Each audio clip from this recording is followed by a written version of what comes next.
Yo he nacido en una idea equivocada. Esto lo digo porque hace ya muchos, muchos años, cuando yo tenía 20 años, pasé por la puerta de un kiosco. Me acuerdo como si fuera hoy. Y me llamó la atención una colección de libros que ponía obras maestras del pensamiento contemporáneo.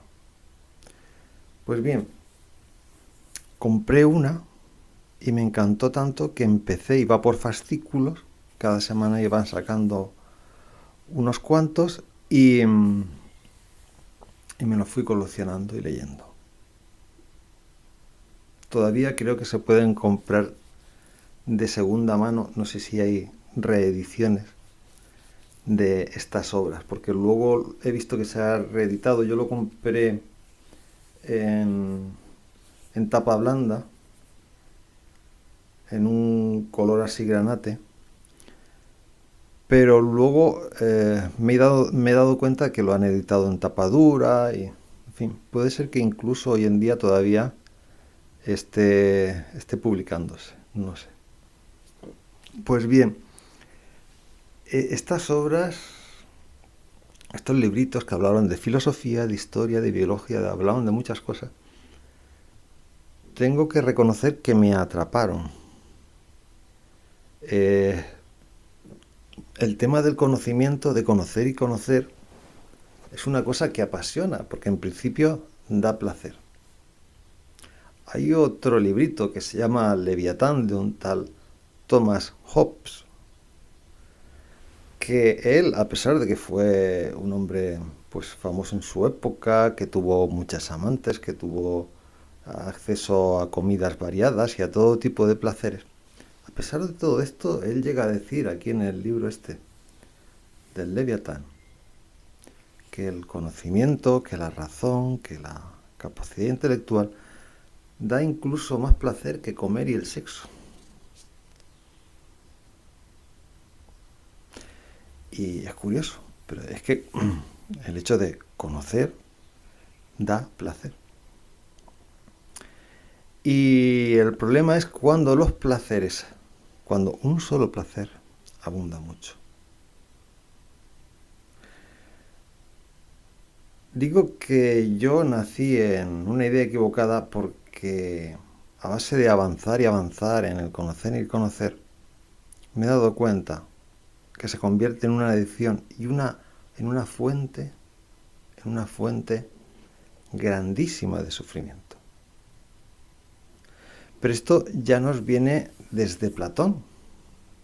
Si os fijáis, si miráis para atrás, casi toda la filosofía, la intelectualidad y el mundo que hoy concebimos viene de Platón y de su discípulo Aristóteles, porque de Sócrates no escribió nada y lo que se sabe de él fundamentalmente es de Platón y de Aristóteles. Entonces,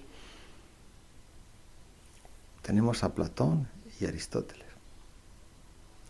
Y el problema de esto es que Platón vivía en el mundo de las ideas. Y aunque Aristóteles criticó este mundo de las ideas, esto lo que hace es reforzar la teoría de las ideas de Platón. Porque Platón hablaba de la dialéctica, o sea, enfrentando una idea con otra, se saca otra diferente y esto hace que avance, en teoría, aunque luego no es así.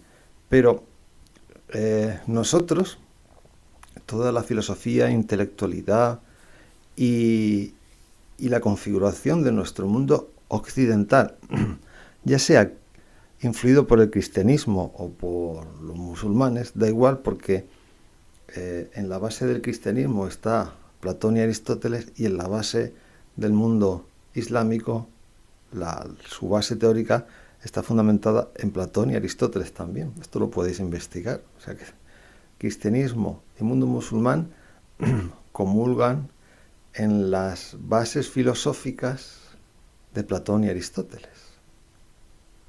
El cristianismo ha abusado más de Platón y el mundo musulmán ha usado un poco más de Aristóteles, pero los dos han influido. Por eso tiene el cristianismo y el mundo musulmán tienen características muy comunes. Pues bien, como digo, Aristóteles, al criticar la teoría de las ideas, pues simplemente lo que está es confirmando y reafirmando la teoría de las ideas.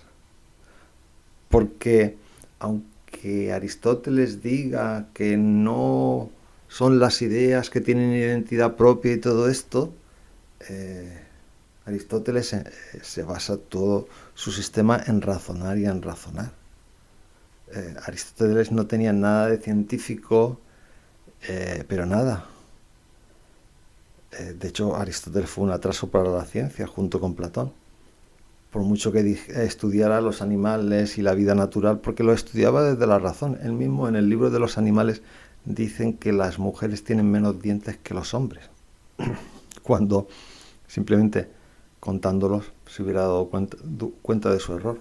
Para que os fijéis que Aristóteles, en el mundo de la ciencia, como lo entendemos hoy, es como el método científico de observación, de experimentación, de análisis, de obtención de resultados. Aristóteles, para nada. Él se basaba en la razón, en la pura razón.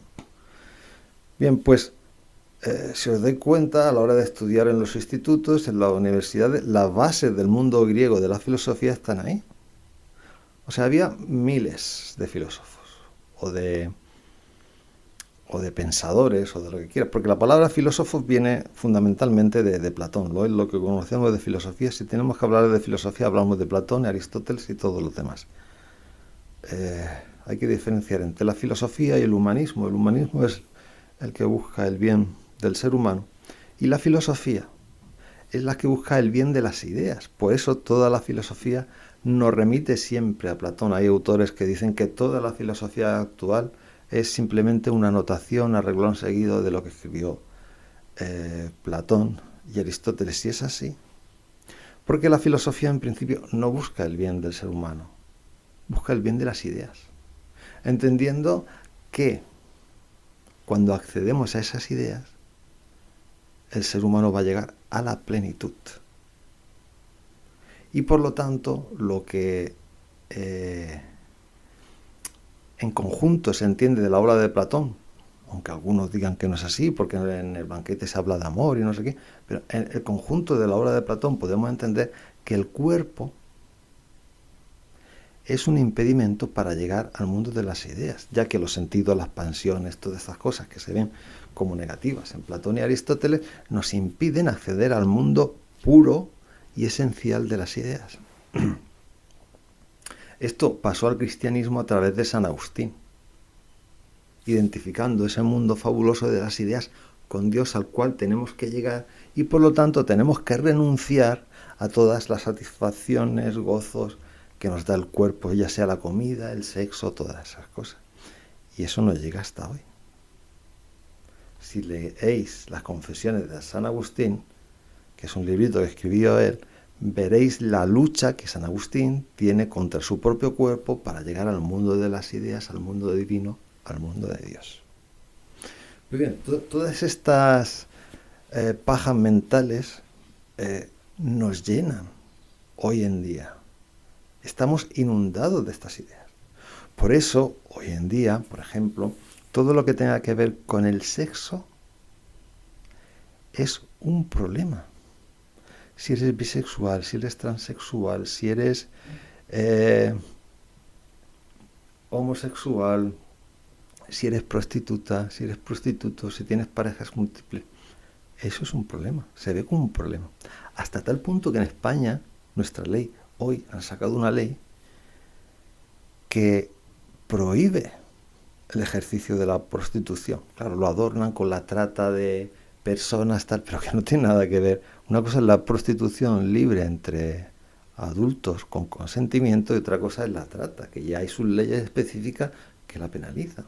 Pero claro, el tema este de argumentar y vivir en el mundo de las ideas, pues te lo enredan todo para vendértelo, pero al final es eso. O sea, tú puedes trabajar con tus manos pero no puedes trabajar con tus genitales porque tiene que ver con una noción que se llama sexo, y el sexo, pues no. Todo lo que sea sexo y placeres físicos, todo eso en nuestra sociedad está vetado. Y dirán, no es así, es todo lo contrario. Claro, es que la filosofía, como vivimos en el mundo de las ideas, aunque haya un poquito de placer, ese placer se critica. Ese placer hay que arrancarlo, porque aquí no hemos venido a vivir con placer. Aquí hemos venido a sufrir para acceder al mundo de las ideas.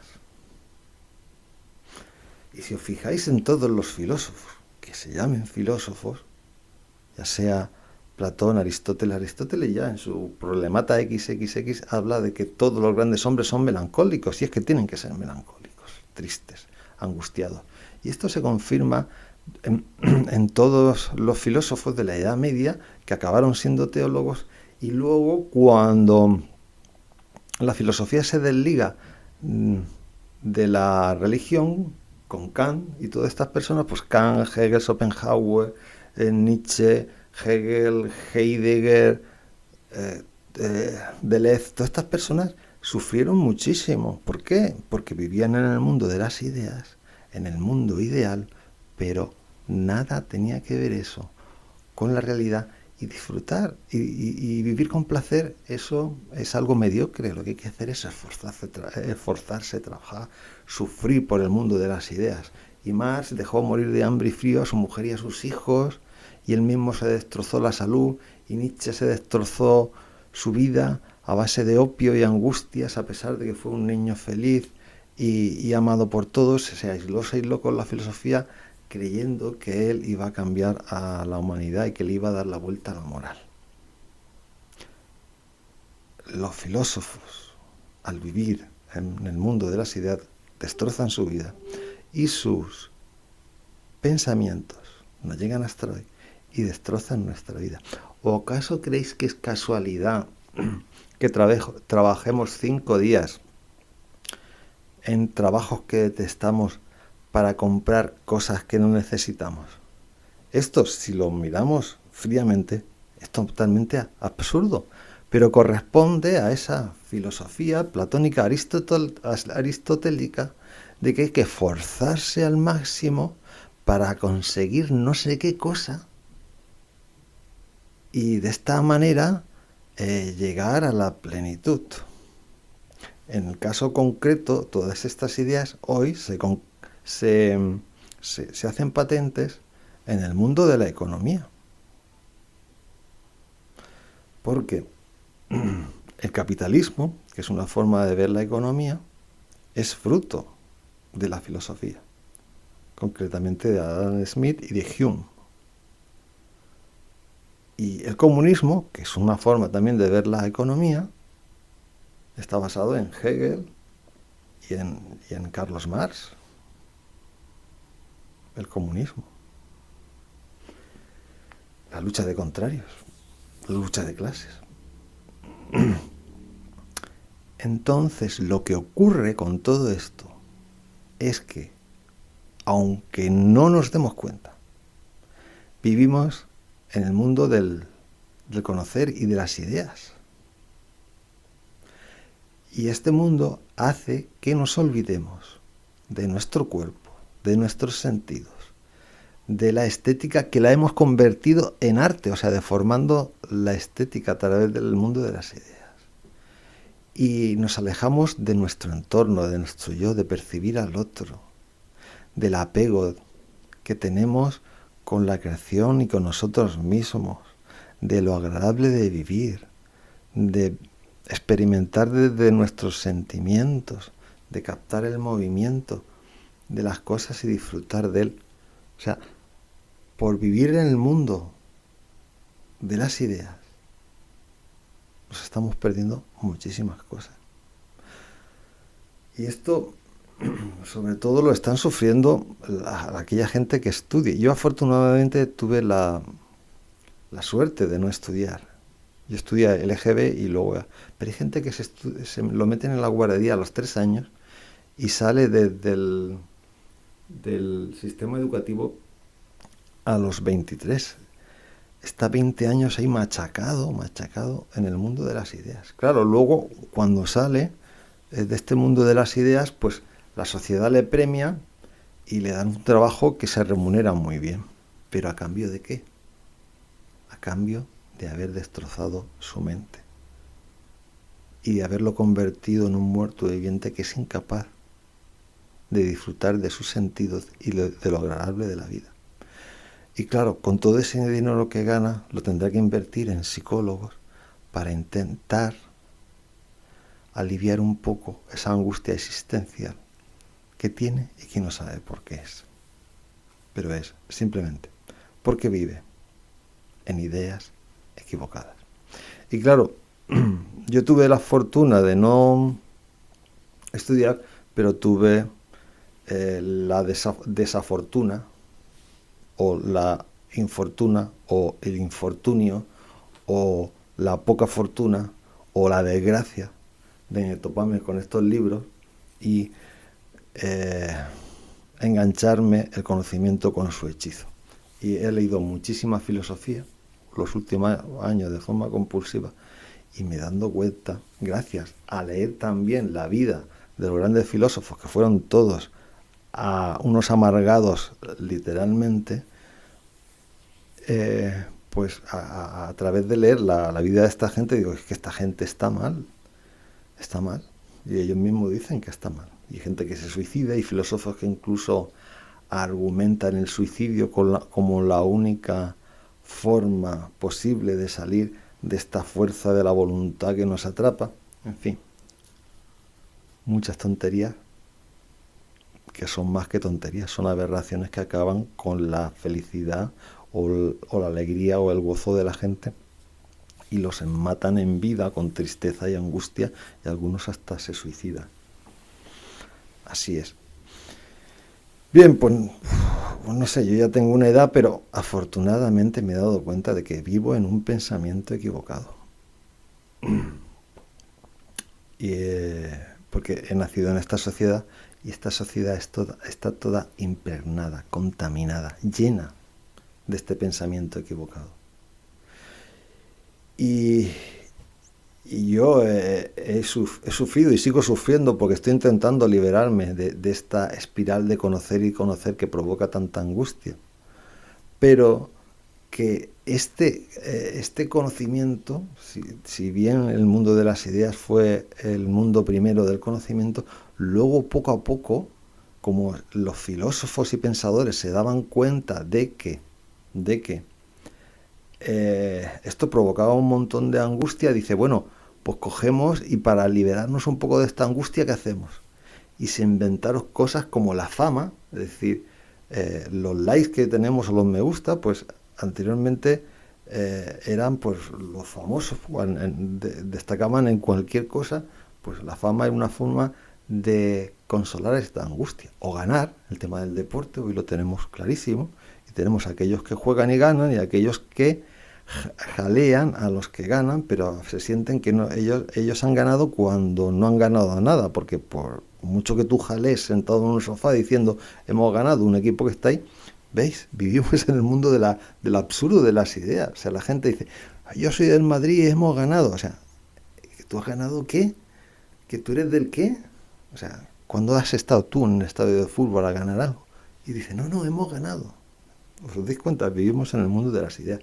Pero es que incluso los que juegan en el terreno, ¿para qué se destrozan la vida jugando? Porque claro, vemos los que ganan, los que tienen éxito, pero la cantidad de gente que se ha lesionado y no ha podido continuar y se ha quedado en el camino, esto no lo conoce nadie, ¿vale? O también, para intentar compensar un poco esta angustia, es el tener cada vez más dinero, pues más bienes materiales, y cuando los tocas los bienes materiales, pues te consuelas un poco, ¿no?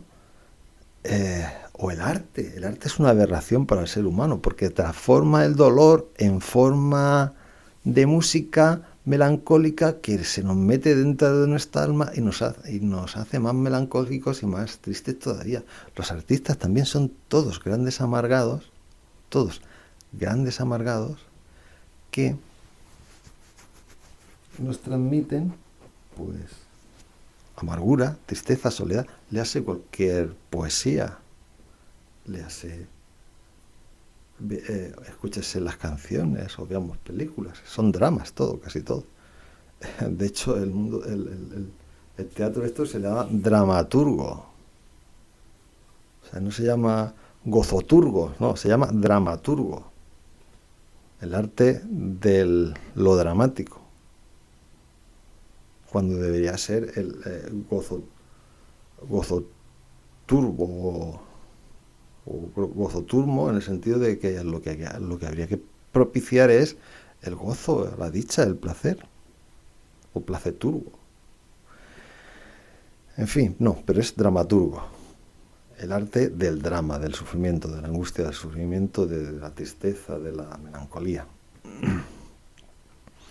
Y con el arte, pues también la religión que nos lleva, pues eso, a esperar, como esta vida no tiene arreglo, esperar el consuelo en otra vida más allá. Pues bien, yo me he dado cuenta, creo que todavía estoy a tiempo. No va a ser fácil salir de la adicción al conocimiento, a la filosofía, a la especulación, a la teoría, a lo abstracto, pero estamos en ello. Estamos en ello y poco a poco a ver si nos alejamos de estas filosofías y del mundo de las ideas y poco a poco intento tener una vida más integral, más rica y más gozosa. Para ello escribí un libro hace un par de años, aquí abajo en la descripción lo dejo. Y también cometí un error cuando escribí el libro, porque si bien en este libro es un poco, lo he releído y me doy cuenta que en esencia, aunque hay cosas que cambiar, en 2 años, este es el camino que quiero llegar, pues caí en el error de hablar con otros sobre él, de intentar darle publicidad, de estas ideas de debatirlas con otras. Esto no lleva a ninguna parte. Porque al final la gente vive en su mundo y somos diferentes. Y lógicamente podemos ayudarnos compartiendo algunos planteamientos, algunas pistas, algunas ideas, pero que cada uno tiene que formar y configurar su propio ser y su propia existencia partiendo de muchos elementos que hay ahí. Y el problema está en la uniformidad, en las escuelas, en las doctrinas y todo esto. Cuando hay un maestro que crea una escuela, ya sea platónica o aristotélica, y ahí te enseñan como si tú tuvieras que aprender del maestro que sabe mucho. Pues no, el maestro no sabe ni más ni menos que tú. O sea, sois 2 seres humanos y tú le puedes apoyar a dar información al maestro y el maestro te puede dar a ti. Lógicamente en la colaboración y el intercambio de conocimientos esto aumenta, pero no porque haya un maestro que sabe la hostia, ¿no? Ya sea Marx, ya sea Sócrates, ya sea Platón, ya sea Aristóteles, no, y los otros aprendemos, no, sino es en el intercambio de movimientos. A este nivel se puede aprender mucho, por ejemplo, de Descartes, que no fue filósofo, él fue científico, y lo hice una y otra vez.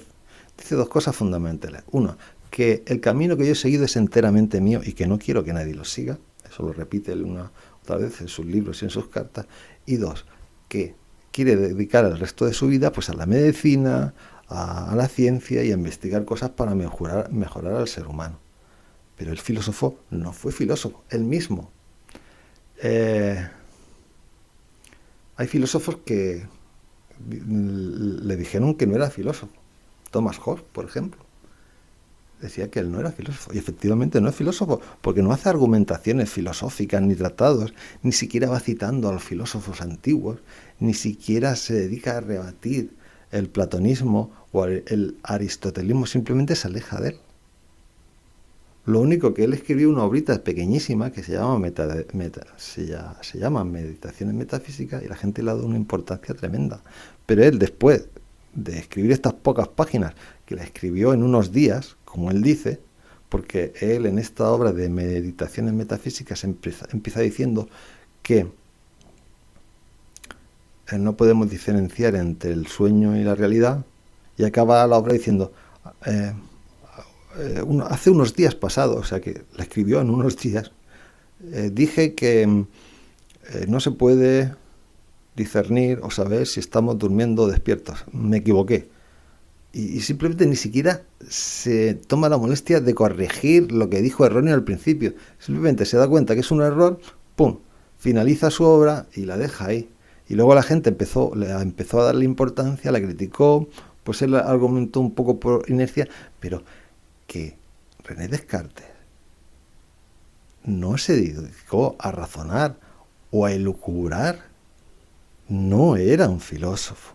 Él fundamentalmente, ya te digo que él, pues lógicamente, estaba empapado pues en la abundante filosofía que había en ese entonces, pero tampoco estudió mucho y fruto de estar en ese caldo de cultivo, de pensamiento, pues algo de filosofía tuvo que hacer, pero él huía de eso. Él huía de eso porque él prefería diseccionar cadáveres, observar movimientos, y su obra fundamental habla de esto. El mismo discurso del método, el discurso del método simplemente es la introducción a un libro más grande, donde habla de geometría, de planetas, de la luz, del movimiento. O sea, sus obras fundamentales hablan de ciencia, de experimentar, de diseccionar, de analizar, pero teniendo en cuenta la realidad. O sea, preguntarle a la naturaleza y que la naturaleza responda. Más que nosotros habitar dentro de nuestra cabeza razonando y con la razón sacar conclusiones. Descartes no era filósofo, era científico. Y por mucho que digan que la filosofía es la madre de la ciencia, esto es mentira. La filosofía supuso un atraso para la ciencia, siempre. Esto lo reconoce Francis Bacon en el Novum Organum, haciendo referencia al organum, al sistema de pensamiento de Aristóteles. Y para desprestigiar a Platón y Aristóteles, el mismo Francis Bacon dicen que no eran filósofos, pero sí que eran filósofos, porque el sistema lo hicieron ellos. Pero era una forma de desprestigiar a los filósofos y le llama sofistas. ¿Por qué Platón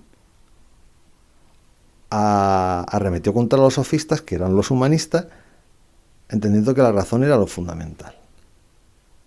Pues bien, Francis Bacon, para desprestigiar a Platón, le da la vuelta y dice que no, que Platón y Aristóteles eran sofistas y no eran filósofos. Pero la cuestión es que él lo que hace es criticar la forma en la cual se planteó la ciencia desde Platón y Aristóteles, y se planteó mal. Y cuando realmente hace un boom la ciencia que tanto beneficio ha producido hoy en nuestras vidas, cuando la gente empieza a criticar el platonismo y el aristotelismo y se dedica a preguntarle a la naturaleza y que la naturaleza responda a través de métodos científicos. Y a través de Francis Bacon, René Descartes, Galileo, la Royal Society, a partir de ahí viene la ciencia. No viene a través de la filosofía. La ciencia no viene de la filosofía. La filosofía estuvo atrasando la ciencia hasta que apareció el humanismo científico, y hoy en día la filosofía sigue en confrontación con la ciencia. Hasta tal punto que los filósofos pues, critican el cientificismo de nuestra sociedad. Y hoy lo que nos está destruyendo como civilización y como planeta y a los seres humanos no es la ciencia. Es el enfoque que se da a la ciencia que viene desde el mundo de las ideas, porque seguimos absorbidos en nuestras mentes por la filosofía, por el conocimiento, por la fama, por ganar, por tener y todo esto que vienen del conocimiento. Hoy en día tenemos anclado en nuestra cabezota, que ganar es lo fundamental, que tener es lo fundamental, que la fama es lo fundamental, que el arte es lo fundamental. Y todo esto viene de la filosofía. de la forma abstracta de pensar. Y nos alejamos del placer, del gozo y de la dicha para consumir cada vez más, para que la economía crezca cada vez más, para situarnos en lo más alto de la pirámide. Y todo esto simplemente es un planteamiento idealizado para llegar a lo más alto. O sea, no es la ciencia la que nos destruye, es cómo utilizamos la ciencia debido a que vivimos en el mundo de las ideas y por esto nos estamos destruyendo. Porque podríamos utilizar la ciencia para mejorar nuestro cuerpo, para mejorar nuestro entorno, para mejorarlo todo en general. O sea, hacerlo mejor, teniendo más tiempo para disfrutar y poner el acento en el placer de vivir. En vez del placer de sufrir para conseguir fama, ganar, tener arte, llegar a Dios o al mundo del éxtasis o del conocimiento. Cosas totalmente tontas. Tontas para mí, porque digo que vivo en el mundo equivocado de las ideas, que cada uno haga lo que crea que tenga que hacer. O sea, yo aquí no quiero exponer una teoría del mundo. Simplemente estoy hablando desde mi punto de vista.